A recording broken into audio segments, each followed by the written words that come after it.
খবর শুনছেন আজকের সংবাদ ইউটিউব চ্যানেল থেকে। জানাবো আজকের এই মুহূর্তের 10টি তাজা খবর।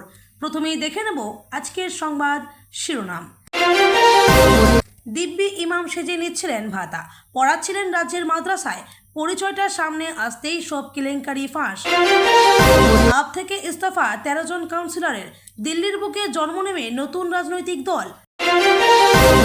সন্ত্রাসবাদ আর বরদাস্ত নয়, অপারেশন সিঁদুরের বার্তা বিশ্ব দরবারে পৌঁছে দেবে ভারতের প্রতিনিধি দল। নেতৃত্বে শশী থারুর বঞ্চিত তৃণমূল।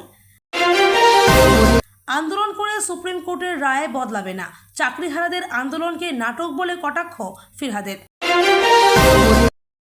ট্রাম্প কেন ভারতের ওপর খেপেছেন, জানাবো 4টি লুকানো কারণ। বিস্তারিত খবর জানানোর পূর্বেই আপনাদের কাছে ছোট্ট একটি অনুরোধ, আমাদের চ্যানেলে নতুন হয়ে থাকলে চ্যানেলটিকে সাবস্ক্রাইব করে পাশে থাকুন। এবার আসছি বিস্তারিত খবরে। অবৈধ অনুপ্রবেশের অভিযোগে এক বাংলাদেশি নাগরিককে গ্রেপ্তার করল বিএসএফ। বৃহস্পতিবার সন্ধ্যায় বিএসএফের 6 নম্বর ব্যাটালিয়ন মেখলিগঞ্জের বাগডোগরা ফুলকাডাবরির অর্জুন সীমা চৌকিতে টহল দেওয়ার সময় ধরা পড়ে ওই বাংলাদেশি। সীমান্ত সংলগ্ন এলাকায় এক ব্যক্তিকে সন্দেহজনকভাবে ঘোরাফেরা করতে দেখা যাচ্ছিল বলে বিএসএফ সূত্রে খবর। তাকে আটক করে সীমা চৌকিতে নিয়ে গিয়ে জিজ্ঞাসাবাদ করা হয়। প্রাথমিক জিজ্ঞাসাবাদেই ধৃত ব্যক্তি স্বীকার করে নেন যে তিনি বাংলাদেশের নাগরিক। 4 বছর আগে তিনি অবৈধভাবে আন্তর্জাতিক সীমান্ত পার করে ভারতে প্রবেশ করেন বলেও জানিয়েছেন তিনি। এতদিন ধরে বসবাস করছিলেন মুর্শিদাবাদের বেলডাঙ্গায়। এদেশে এসে আধার কার্ড, প্যান কার্ড থেকে ব্যাংকের পাসবই, একাধিক ভারতীয় পরিচয়পত্র তৈরি করে ফেলেন তিনি। ধৃতের নাম মোহাম্মদ সেলিম আনসারি, বয়স 33। তার বাড়ি বাংলাদেশের কক্সবাজার জেলার টেকনাফ থানার অন্তর্গত এলাকায়। জানা গিয়েছে তিনি বেলডাঙ্গায় মায়ের সঙ্গে বসবাস করতেন। একটি সেলাইয়ের দোকানে কাজও করতেন তিনি। পরে স্থানীয় এক মাদ্রাসায় পড়াশোনা করে তিনি মকরামপুর দক্ষিণপাড়া মসজিদের ইমাম হিসেবে নিযুক্ত হন।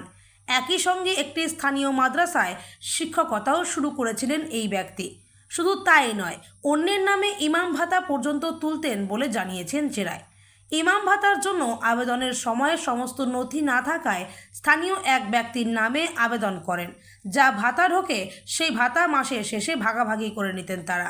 এমনই চাঞ্চল্যকর তথ্য উঠে এসেছে জিজ্ঞাসাবাদে। বড় ধাক্কা আম আদমি পার্টিতে। দল থেকে ইস্তফা দিলেন 13 জন কাউন্সিলর। তারা ঘোষণা করেছে নতুন দল তৈরির, যার নাম হবে ইন্দ্রপ্রস্থ বিকাশ পার্টি, যার নেতৃত্ব দেবেন মুকেশ গোয়েল। জানা গিয়েছে দিল্লির পুরসভায় 3য় ফ্রন্ট গড়বেন তারা। ইতিমধ্যেই এক বিবৃতিতে বলা হয়েছে, আমরা সকলেই 2022 সালে দিল্লি পৌর কর্পোরেশনের নির্বাচনে আম আদমি পার্টির টিকিটে জিতেছিলাম। বিকাশ ভবনের সামনে চাকরিহারাদের আন্দোলনকে নাটক বলে কটাক্ষ কলকাতার মেয়র ফিরহাদ হাকিমের। বিকাশ ভবনে আন্দোলন করে সুপ্রিম কোর্টের রায় বদলাবে না, সাফ কথা রাজ্যের পুরমন্ত্রীর। তিনি বলেন, সুপ্রিম কোর্টের রায় শুধু সুপ্রিম কোর্টেই বদলাতে পারে, সুতরাং এটা নাটক হচ্ছে, প্ররোচনায় পা দিয়ে ওরা নাটক করছে। ফিরহাদের এই মন্তব্যে নতুন করে ক্ষোভের সঞ্চার আন্দোলনকারীদের মধ্যে। পাকিস্তান সন্ত্রাসবাদের ঘাঁটি, আর সেই সন্ত্রাসবাদীদের বিরুদ্ধে এবার একটি শক্তিশালী কূটনৈতিক পদক্ষেপ গ্রহণ করল ভারত সরকার। সর্বদলীয় প্রতিনিধি দল গঠন করেছে কেন্দ্রের মোদী সরকার। একটি নয়, দুটি নয়, মোট 7টি প্রতিনিধি দল গঠন করা হয়েছে। তারই 7 জন নেতার নাম আজ শনিবার প্রকাশ করেছে কেন্দ্র। দলে থাকবেন শাসক এবং বিরোধী বিভিন্ন দলের সাংসদের। ডোনাল্ড ট্রাম্প ও নরেন্দ্র মোদীর মধ্যে 2017 থেকে 2021 সালে হাউডি মোদি ও নমস্তে ট্রাম্প ইভেন্টের মাধ্যমে গড়ে ওঠা উষ্ণ সম্পর্ক 2025 সালে ট্রাম্পের দ্বিতীয় মেয়াদে তিক্ততায় রূপ নিয়েছে। ভারত পাকিস্তান যুদ্ধের পর ট্রাম্পের ভারতের প্রতি কঠোর মনোভাব স্পষ্ট। যখন তিনি পাকিস্তানের প্রতি তুলনামূলক নরম অবস্থান নিয়েছেন, এই পরিবর্তনের পেছনে রয়েছে 4টি প্রধান কারণ। প্রথমত, ভারত চীন ও রাশিয়ার বিরুদ্ধে আমেরিকার প্রকাশ্য সমর্থন এড়িয়ে নিরপেক্ষ নীতি বজায় রেখেছে।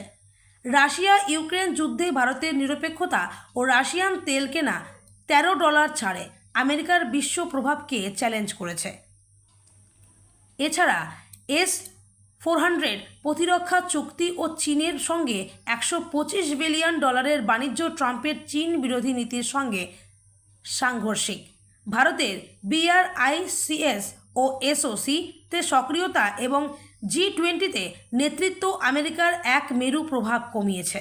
দ্বিতীয়ত, ট্রাম্প পাকিস্তানের প্রতি নরম হয়ে উঠেছেন, কারণ আমেরিকা পাকিস্তানকে চীন রাশিয়ার শিবির থেকে ফিরিয়ে আনতে এবং ইরান আফগানিস্তান নিয়ন্ত্রণে ব্যবহার করতে চায়।